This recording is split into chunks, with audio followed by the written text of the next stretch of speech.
मर रहे थे हिंदू, चुप था हर खिलाड़ी बांग्लादेश का। मर रहे थे हिंदू, चुप था हर खिलाड़ी बांग्लादेश का। ये भी भागीदार हैं उस इस्लामिक कट्टरपंथी भेष का। ये भी भागीदार हैं उस इस्लामिक कट्टरपंथी भेष का। कि एक शब्द ना निकला जिनसे जिहादियों की बर्बरता पर, एक शब्द ना निकला जिनसे जिहादियों की बर्बरता पर। उनका हो रहा स्वागत, शर्म आती है मुझे बीसीसीआई की कायरता पर। शर्म आ रही मुझको बीसीसीआई की कायरता पर। नमस्कार मित्रों, जय श्री राम। क्रिकेट मुझे बचपन से ही बहुत पसंद है, आज भी खेलता हूं और बचपन से खेलते आ रहा हूं।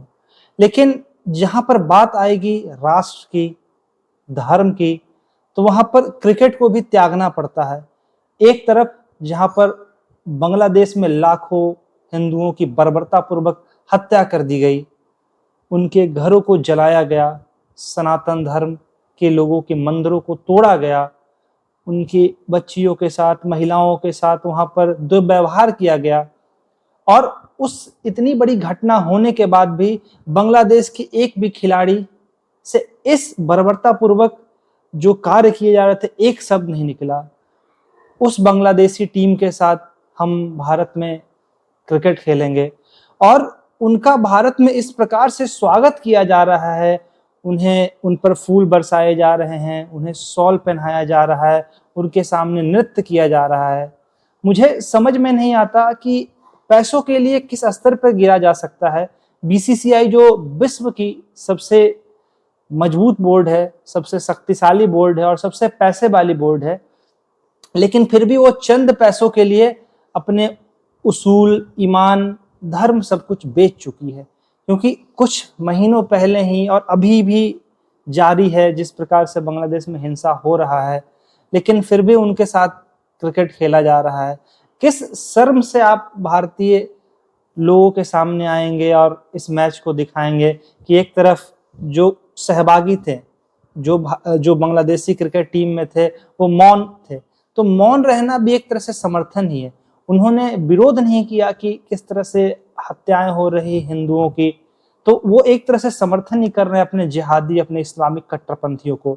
और मुझे ये भी देखना है कि क्या जिस प्रकार से इंडियन टीम मैनेजमेंट और भारतीय टीम के खिलाड़ियों ने ब्लैक लाइफ मैटर्स के लिए अपने कदमों को झुकाकर, घुटने पर आकर 2021 के वर्ल्ड कप में, भारत पाकिस्तान के वर्ल्ड कप मैच में समर्थन किया था, क्या इस बार पहले मैच में बांग्लादेश के हिंदुओं के लिए वैसा समर्थन दिखाया जाएगा?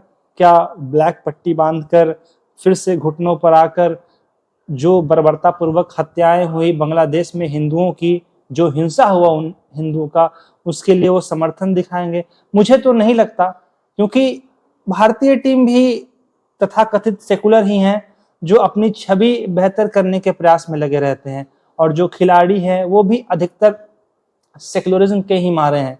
तो मुझे नहीं लगता कि इनमें से एक भी ऐसा खिलाड़ी या टीम मैनेजमेंट इस पर विचार करेगा और वो दुनिया के सामने दिखाने का प्रयास करेगा कि किस तरह से बांग्लादेश में बर्बरता हुई और हम उसका विरोध कर रहे हैं, हम उसके खिलाफ ये दर्शा रहे हैं कि हम जो हुआ वो गलत हुआ। अब देखते हैं क्या होता है, लेकिन मेरे हिसाब से बीसीसीआई को ये मैच नहीं करवाना चाहिए था, ये टूर्नामेंट सीधे सीधे कैंसिल करना चाहिए था। क्योंकि और वहां पर जो बांग्लादेश की स्थिति आज की ऐसी है कि वहां पर भारत विरोधी गतिविधियां भी चल रही है। सिर्फ एक धर्म से उनका विरोध नहीं है, सिर्फ वो एक धर्म के प्रति नफरत नहीं कर रहा है। वहां की जो मौजूदा सरकार है, वहां के जो कट्टरपंथी इस्लामिक लोग हैं, वो भारत देश का विरोध कर रहे हैं, भारत के जो बने सामान हैं, जो भी प्रोडक्ट्स हैं, उसका विरोध कर रहे हैं। तो सिर्फ बात यहाँ पर एक हिंदू धर्म की नहीं है कि आप हिंदू धर्म के साथ ऐसा हिंसा हुआ है, वहां पर भारत देश का विरोध किया जा रहा है, भारतीय नागरिकों का विरोध किया जा रहा है। तो अब हमारा भी ये फर्ज बनता है कि जो हमारा विरोध करेंगे, जो देश हमारे समर्थन में नहीं है, जो देश हमारे साथ नहीं है, उसके साथ देना छोड़ना पड़ेगा, उसका पूरी तरह से बाइकआउट करना पड़ेगा, तभी ये इस्लामिक कट्टरपंथी मुल्क समझेंगे। बाकी देखते हैं क्या होता है। जय हिंद, जय भारत।